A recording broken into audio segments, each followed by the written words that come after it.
What is going on, you guys? My name is Rage, and we are back today with my new beginner account update for you all, my baby Rage. And as you guys can see now, at the time of recording, we have 108,000 total collection power, strongest team is 45k, and I am officially level 50. So the last time I did an update, I believe I was level 40. I wanted to give you guys a quick update in regards to how the account's doing, but as well, as you guys can see at the bottom of my screen, just recently joining my All-Spark Young Avengers Alliance too. So there is a funny story behind that. I highly recommend, guys, if you haven't checked it out already, Marvel Strike Force does have a Discord where you can essentially go into the Discord, and there are alliance sections where you can actually post to be recruited. And what I did is I didn't realize our alliance actually had these newer clusters, so I went in there into the wild and posted my my player card to get picked up. And then funny enough, it's actually my alliance, my All-Spark family that notices that and gives me a shout out and actually pulls me into this. So now this kind of segues into my conversation here on alliance, guys, and why it's so important to be in, first of all, be in an alliance where it's consistent with your lifestyle in terms of activity, but as well as starting early and being involved, especially when the alliance opens up at level 45. Now I joined All-Spark Young Avengers, as you can see, like right away here. And this is an example of how amazing it can be. When you're going in and joining here, even if there's progress being made and you're not even involved yet, I got more rewards and milestones here than the last week and a bit that I've been with another alliance, which was like the starter family. So if you're progressing in the game and you're newer, you're automatically going to get placed into alliance. The only thing is that not every player may be active, but as you can see, the ideal situation is if you're placed in an alliance where they can ideally already do some of the work for you, it really expedites and transforms your growth. I'm speaking from personal experience too. That's also why my main account is where it's at, is because I started in this really active alliance and they really helped pick me up, and then the progression was night and day, right? So when I joined right away, I already had 10 milestones here completed, and just getting these crucial raid credits is absolutely huge if you're trying to actually get characters in the raid store. On top of that, what also helps having a very active alliance is these milestones.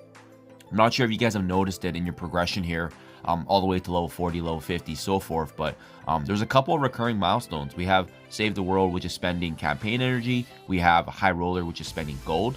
And then lastly, we have this World Warrior one, which is alliance driven. So it's not just solo efforts.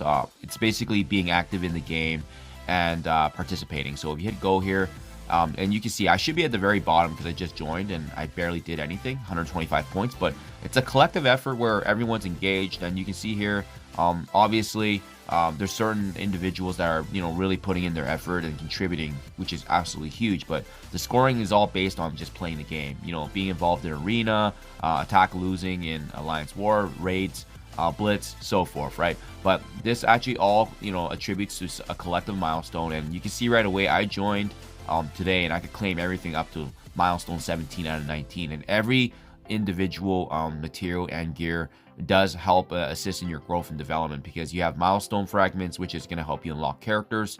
You got the gear credits here for unlocking more additional gear for purple. We have armor 15, which we don't even need yet until later on, so we can already start building that up. And obviously T4s, if you guys are end game, mid game players, you know that these are really important resources, and when they're going to get scarce in the game, so great to be saving while you start early. So yeah, guys, I just wanted to spend a couple minutes talking about that because I can't stress it enough. If you're not in an active alliance, or you are more active in the alliance you're in, it might be a good idea to test the waters out. There is a Marvel Strike Force Discord that you can go into, and again, they break it down really specifically where you can place your you can be alliance looking for players, or you can be a player looking for alliance. And when I posted, I instantly got replies right away within the hour. So it's a really good system that works, especially if you tell and notify the community that you're an active player. It's really gonna expedite and transform your growth. Trust me, guys. So that said, what's been new since my account, since I've actually been updating here and going through the last 10 levels? If you recall, heroes, I was already able to push all the way to level 6, the chapter 6 here. didn't really bother finishing the end because, to be quite honest, I didn't really care about farming magic. She's not really used in the early game, mid game, so kind of just ignored her. But the big lull in this game right now is really transitioning to this mid game where you can see we need level 70 to first unlock this chapter 7, and that's what we're doing right now. We're basically trying to get to level 70 as soon as possible. But in the meantime, while we're doing that, we're going to be trying to farm powerful characters, ongoing to help us unlock legendaries, which is going to transition us much smoother in the mid game. You don't have to do this, but it's really going to, create some efficiencies later on when you see that there's some certain bottlenecks that we're going to be up against, specifically Heroes Chapter 7 and Village Chapter 7. And completing that, it's going to lead to the final chapter of Nexus, which is then going to lead to the Doom chapters, and that's going to be another challenge altogether, which transitions pretty much the start of the mid game. So what have I been doing in terms of character development? Actually, not too much. Progression wise, characters, this is where I would focus in on a handful, because you're only going to need 5 to 10 characters to really push you above these levels, right? And what I am excited about being now in this new alliance and really taking advantage of the growth is we got Mystic Forces Rising opening at level 55, and I just started Cosmic, right? So I'm really excited to get started on this as I build these characters up. But before we even talk about that, I want to show you guys, my characters that I've been focused on and things you should be aware of in terms of what your focus in the game will be, especially when our focus right now is getting as many character shards as possible in the potential here to unlock 2 powerful legendaries. So my top 5 here that I heart at the very top is actually relating to the Sinister Six, because these guys are going to be utilized later on in the Villains chapters if I am able to unlock Okdokok, another legendary character, on time. In doing so, he's going to be able to synergize with these characters really well. If not, that's okay. It's not the end of the world. These 5 characters will still be able to be part of an unlock for both Shuri and as well as Invisible Woman. Now with Shuri, she is using the end game, so having her healing capabilities, her defensive capabilities is going to be absolutely huge.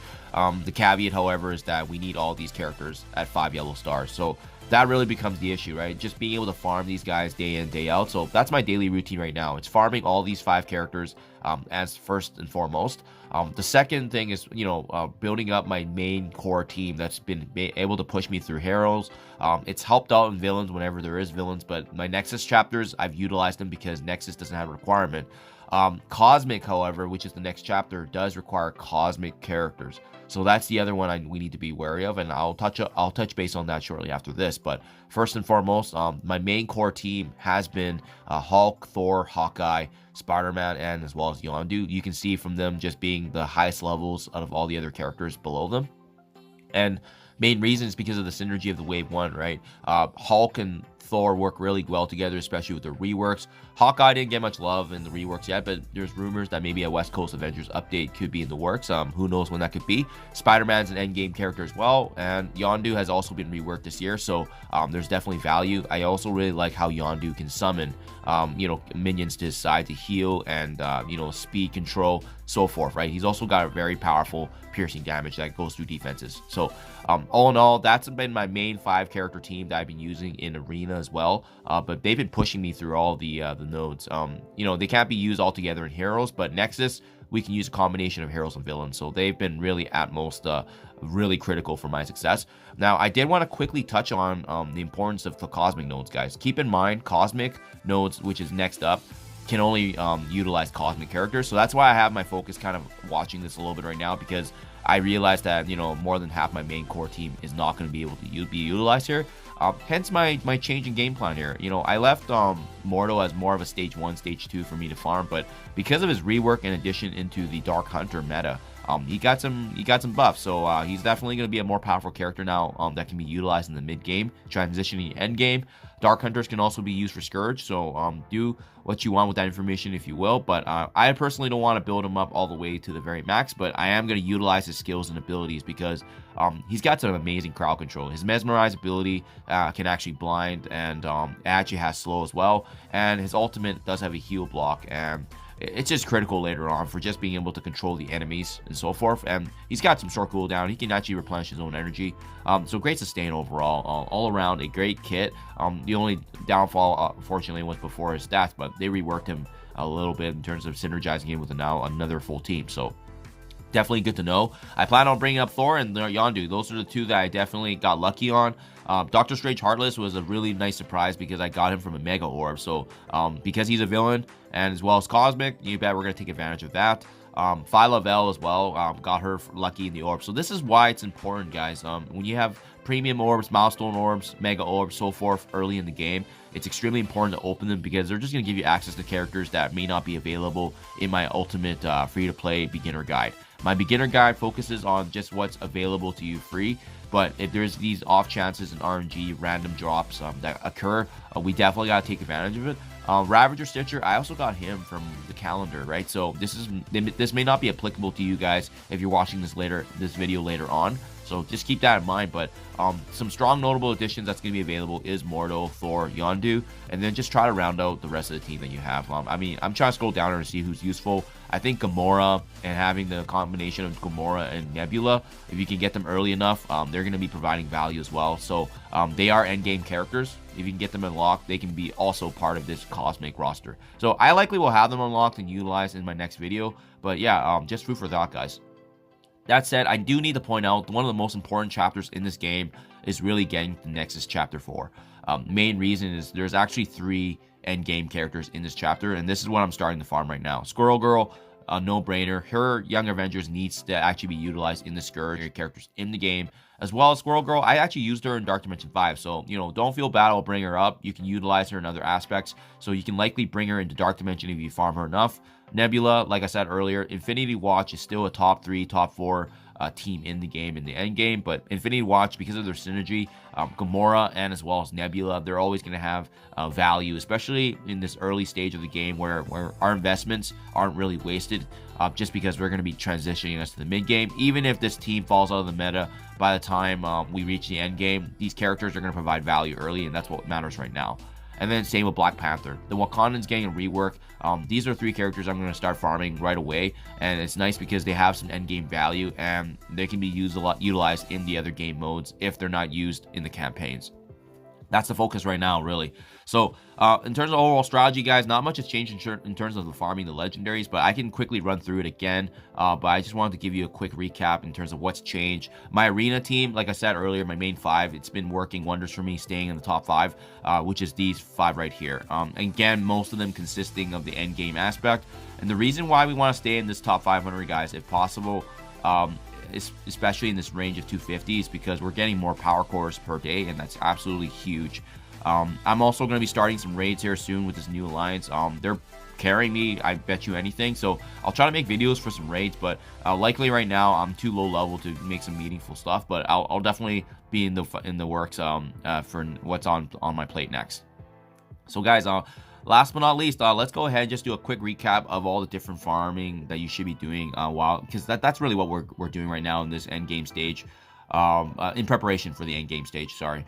Just because we need to be mindful of what we can farm and utilizing our energy. I've been actually coring 4 times a day to get the campaign energy to farm these characters, and the reason why it matters is because all these characters are going to help in some way, shape, or form towards unlocking a legendary, which is then utilized in the end game. So Hawkeye, he's going to be part of Iron Man Unlock because he's a shield character. He's also helping out with my Wave 1 team right now, so that's why he's there and I'm farming him every day. Next up, I touched on this earlier, but we got Mysterio here being part of Sinister Six, going to unlock 2 legendaries. Yondu, he can actually be part of the unlock for Star-Lord, who's got also utilized and required for Nowhere Heist, an endgame event, so we need to be mindful of that. I'm farming the Kree Nobles because these characters are ideally going to be used for Nick Fury legendary unlock, who is then going to unlock another top 5 legendary in the game, being Omega Red. So that's why we need to farm them early, because of the fact that they just require so many shards, and getting 5 stars is definitely a grind. We got Miles Morales, an endgame character from Web Warriors, utilized in the Doom raids, and as well as the Scourge. Morales can actually be used for both of the first 2 Scourges, so that's absolutely huge value there. Shocker is Sinister Six, again, unlocking Shuri and Invisible Woman. We got Kree Reaper here that I'm also farming whenever I can. Again, part of that Kree unlock for Nick Fury. Nothing in the Chapter 5 here. And then I recommend actually farming Winter Soldier as well, because he's going to be in the same boat, part of unlocking Omega Red. So that wraps up the heroes. Not too much in villains, though. Villains is definitely more limited. And let's see here. So I am only just farming shield medic because we already got shards right away from the beginning of the game. It makes sense to leverage that.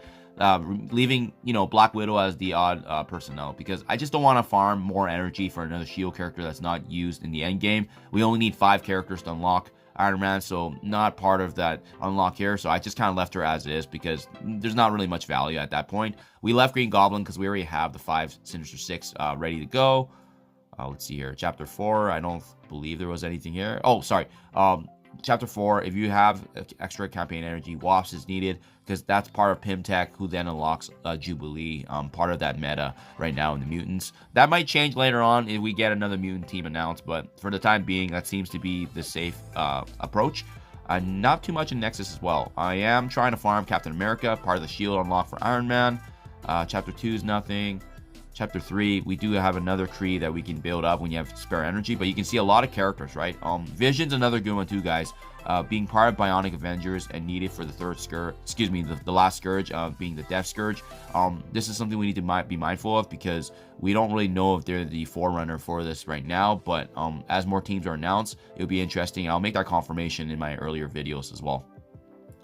Squirrel Girl, Nebula, and Black Panther, touched on them earlier. That's really where we're at right now in terms of all the farming and legendaries here. So there you guys have it. That's campaign farming. Blitz store, pretty self-explanatory. Take advantage of unlocking as much characters as you can. But the notable ones is going to be the Web Warriors that we have here, with both Spider-Man and Miles being available. Gamora, no-brainer.